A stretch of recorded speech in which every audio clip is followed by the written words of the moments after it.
Olá, vocês, tudo jóia?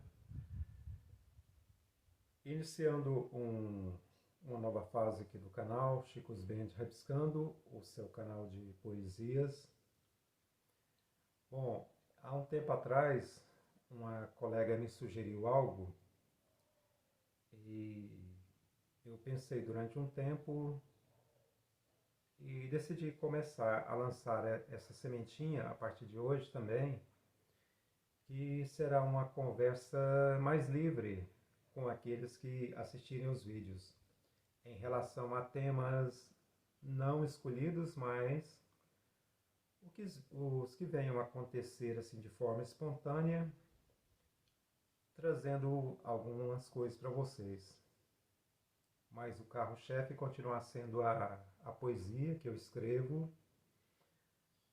Eu estava observando um canal aqui de um cantor, ele tem poucos seguidores. Eu estava comparando ele, comparando ele ao Thiago York. Eu vi algumas semelhanças e ele não tem nem 1000 seguidores no canal dele.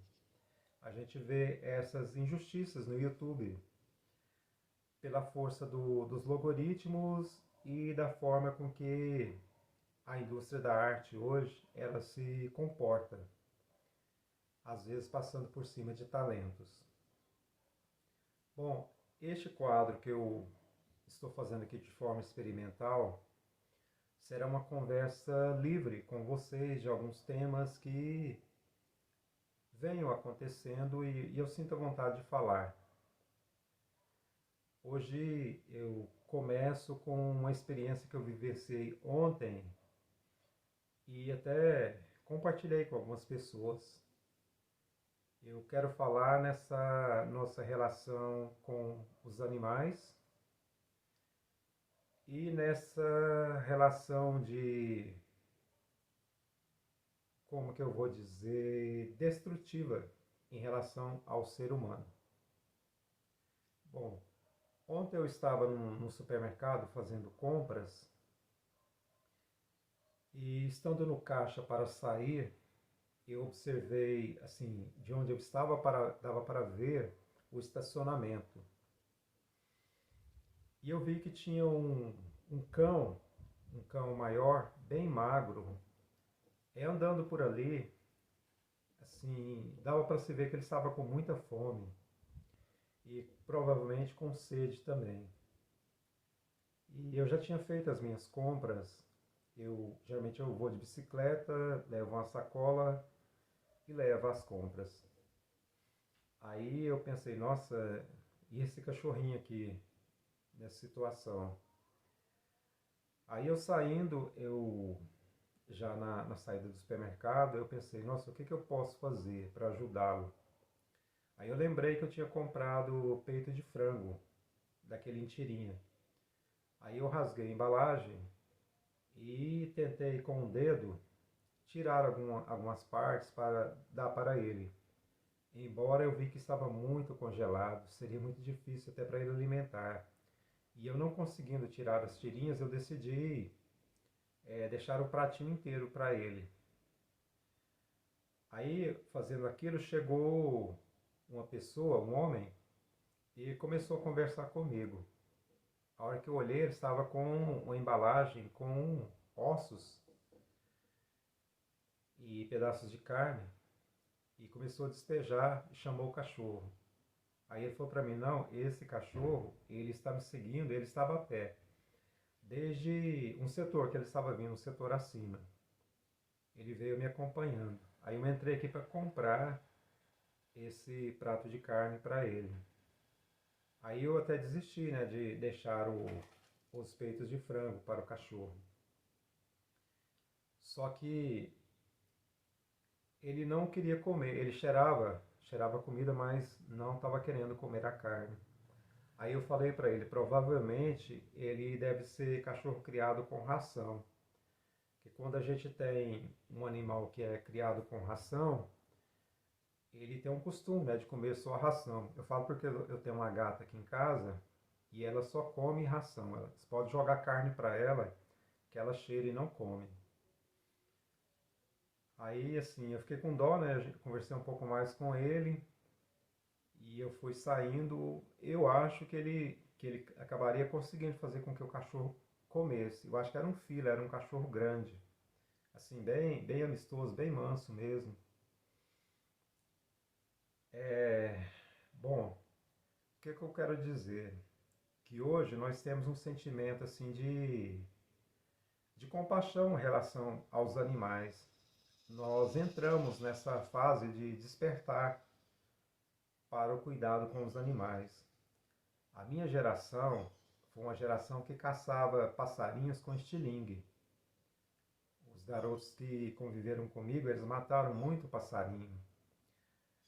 Graças a Deus, passarinho, posso falar que eu não me atrevi a fazer isso. Eu sempre gostei muito de pássaro, nunca gostei de ver pássaros aprisionados em gaiola. Eu sou contra isso. Eu não tenho conhecimento aprofundado para dizer, mas eu não sei se alguns pássaros, se estivessem totalmente soltos, se algumas espécies ainda existiriam. Eu não sei se as gaiolas têm o poder de fazer isso, de preservar as espécies. Não tenho conhecimento aprofundado, é apenas uma conclusão que estou chegando. Mas não gosto de ver pássaros presos para cantarem para alguém. Aprofundando a conversa um pouco, nós vemos que nas redes sociais as pessoas têm uma tendência a depreciar o ser humano. A gente vê muito comentário dizendo assim: tomara que caia um meteoro que acabe com a espécie humana como acabou com os dinossauros. E esses comentários, eles são replicados. Mas eu quero dizer uma coisa para vocês. Pensadores humanistas como Victor Hugo, na obra Os Miseráveis, ele nos põe a pensar sobre isso. A partir do momento que nós deixamos de acreditar na espécie humana, nós estamos decretando o fim da humanidade na Terra. E lembrando um historiador que eu gosto de citar muito, que é o Yuval Harari, nas suas três primeiras obras, principalmente em Sapiens, ele faz uma análise que a época da pré-história não existia só os hominídeos, existiam outras espécies de primatas semelhantes a nós, com traços assim muito parecidos com os nossos. E essas espécies, elas foram extintas, além de dinossauros e outras espécies feras muito mais fortes do que nós. Eu percebo que uma das teses, ou a tese central da obra do Yuval Harari, em que ele vai falar assim: a espécie humana, ela chegou até o momento em que nós estamos, não foi extinta justamente pelo sentido de cooperação. Foi isso que nos fez resistir o tempo e estarmos aqui gravando vídeos, compartilhando ideias. Então foi esse sentimento de cooperação que eu concordo com Yuval Harari, que fez com que a nossa espécie se sobreposse diante de outras espécies que eram até muito mais fortes do que nós. Esse sentimento de cooperação é um sentimento de sobrevivência, é um sentimento de humanismo, de humanidade. Então eu fico assim muito decepcionado quando eu vejo pessoas fundamentadas em senso comum dizendo que a espécie humana deveria ser extinta da Terra. Ou seja, nós próprios decretando o nosso próprio fim. Como se nós não tivéssemos sentimentos para nos preocupar com animais, como se nós não tivéssemos sentimentos para preocupar com a natureza. É preciso repensar esses tipos de sentimentos, principalmente no século XXI, que é um século de desafio para a espécie humana. Em temas como aquecimento global, como a preservação da natureza, das florestas. É o que eu sempre falo para as pessoas: não adianta nada nós falarmos para pessoas de fora, como norte-americanos ou europeus, dizendo para eles: por que vocês estão preocupados com o Amazonas? Se vocês destruíram as florestas de vocês desde lá da Idade Média, enfim. Mas é um pensamento raso também, porque hoje nós entendemos e devemos entender cada vez mais esse sentimento de cooperação que o Yuval Harari fala. Se os europeus, se os estadunidenses destruíram boa parte de suas florestas, embora eu não conheça os Estados Unidos, mas sei que eles preservam muito também.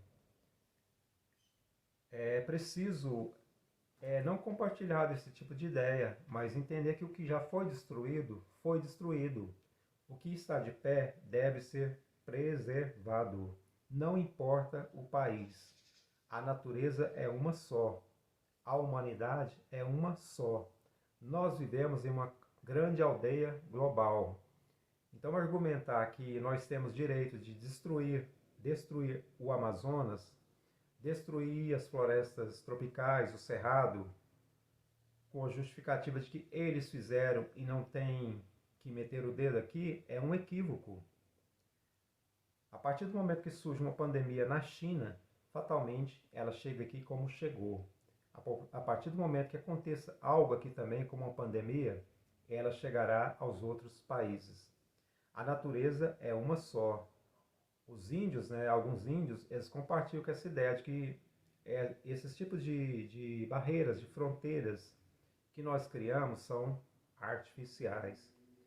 Então é preciso entender essa consciência com o século XXI, no sentido de humanismo, de valorizar a espécie humana no que ela tem de melhor e usar essa força coercitiva do coletivo para diminuir o egoísmo, a maldade, a depredação do meio ambiente. Esse é um papel fundamental das novas gerações, porque são elas que herdarão principalmente as consequências do que estamos plantando no século XXI, um século decisivo para a espécie humana. E quanto a crianças, da mesma forma que cuidamos de animais, devemos também não perder esse sentimento de cuidado, de trato com as crianças, principalmente as crianças que não têm um lar. Do que adianta a pessoa adotar 10 cachorros e saber que existe uma criança que está na rua precisando de amparo humano? Isso é ser desumano também. Abraços, fica a reflexão. Espero que gostem, é apenas um projeto piloto. Tchau, tchau.